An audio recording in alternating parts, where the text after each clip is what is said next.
19장에서 토기장이로부터 옹기를 구매한 예레미야는 그 옹기를 깨뜨려서 재앙이 임할 것을 예언하였습니다.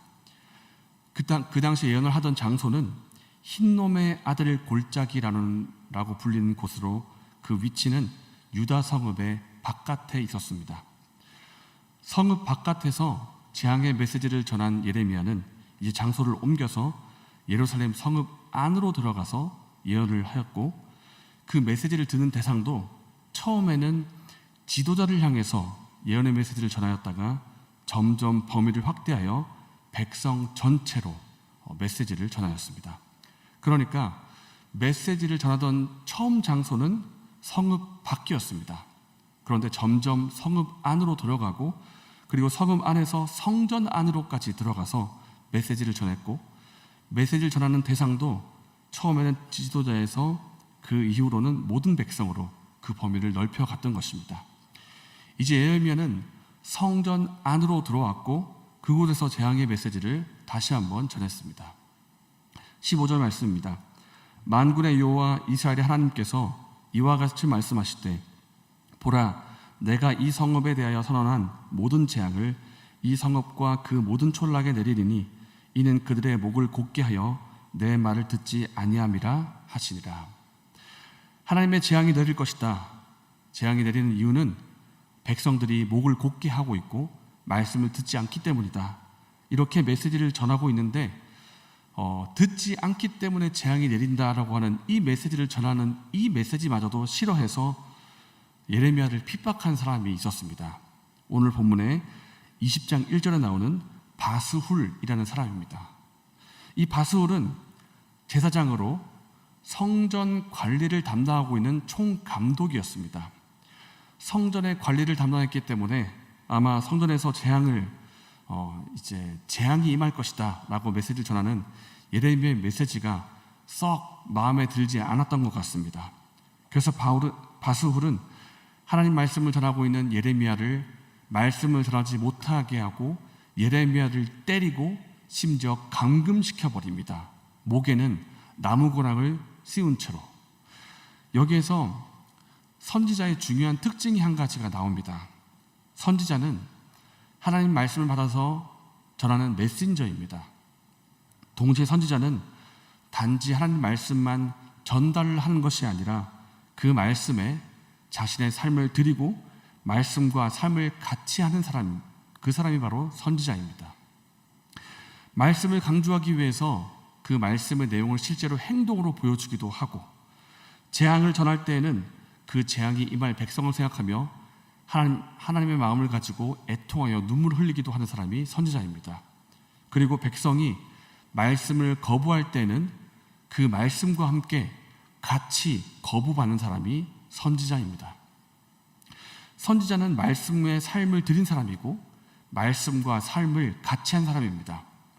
백성이 말씀을 거부하면 선지자도 같이 거부를 당하고, 말씀이 핍박받고 박해를 받으면 말씀과 더불어 선지자도 같이 박해를 받습니다. 그래서 하나님께서 예레미야에게 이제 사람들이 너를 칠 것이다, 너를 공격할 것이다 라고 1장에 일찍이 말씀하신 그 핍박이 실제로 예레미야에게 오늘 본문에 임한 것입니다. 말씀이 거부당하자 예레미야도 거부당하고, 말씀이 박해를 받자 예레미야도 고난을 받습니다. 이러한 일이 오늘날에도 있습니다. 당시 백성들이 하나님을 거부하고 말씀을 박해했던 것처럼 우리가 살고 있는 세상 역시 하나님을 거부하고 있는 세상이고 말씀을 박해하는 세상이기 때문에 이런 일이 지금도 있습니다.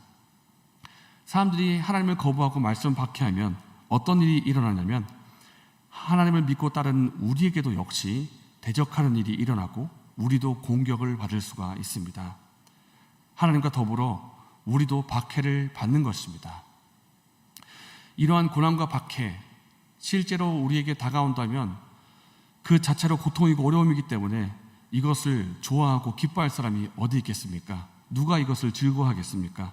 하지만 우리의 삶에 이것이 찾아온다면 우리는 이것을 조금 다른 시각으로 볼 필요가 있습니다.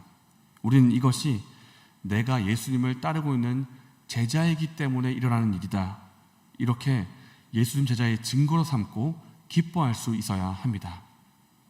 예수님이 요한복음 15장에서 제자들에게 이렇게 말씀하셨습니다.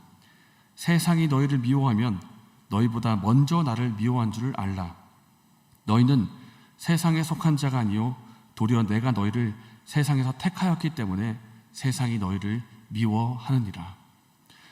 요점이 뭐냐면 우리가 예수님께 속해 있고 우리가 예수님의 제자이기 때문에 어려움이 올 수가 있다는 것입니다. 세상이 먼저 예수님을 미워하고 공격하기 때문에 예수님을 따르는 우리에게도 역시 공격과 미워하는 일이 일어날 수가 있다는 것입니다.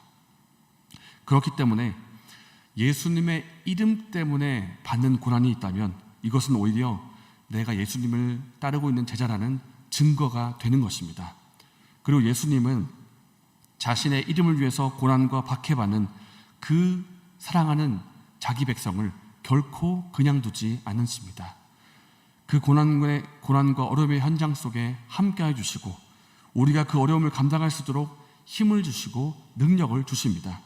그리고 이후에는 이 일에 대하여서 고난받은 일에 대하여 하나님이 하늘의 상으로 갚아 주실 것입니다. 의를 위하여 박해를 받는 자는 복이 있나니 천국이 그들의 것입니다. 나로 말미암아 너희를 욕하고 박해하고 거짓으로 너희를 거슬러 모든 악한 말을 할 때에는 너희에게 복이 있나니 기뻐하고 즐거워하라. 하늘에서 너희의 상이 큼이라.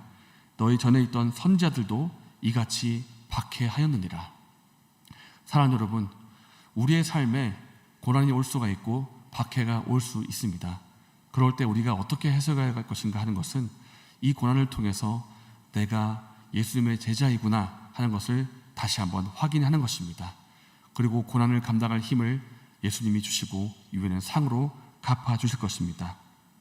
이것을 기억하고 고난 가운데 하나님의 도우심과 위로를 받고 오히려 하나님을 인해서 기뻐하는 저와 여러분 되시기를 바랍니다. 이 시간 말씀을 생각하면서 기도하겠습니다. 우리 고난이 올 때에 이것이 예수님의 제자로서 받는 고난임을 기억하게 하여 주시옵소서. 감당할 수 있는 힘과 능력을 허락하여 주시옵소서. 이 고난이 예수님의 제자라는 증거를 우리가 증거됨을 알고 기뻐하게 해 주시고 하나님이 주시는 상을 믿음으로 바라보게 하여 주시옵소서. 이렇게 기도하시고 개인적인 제목으로 기도하시고 자유롭게 돌아가시겠습니다.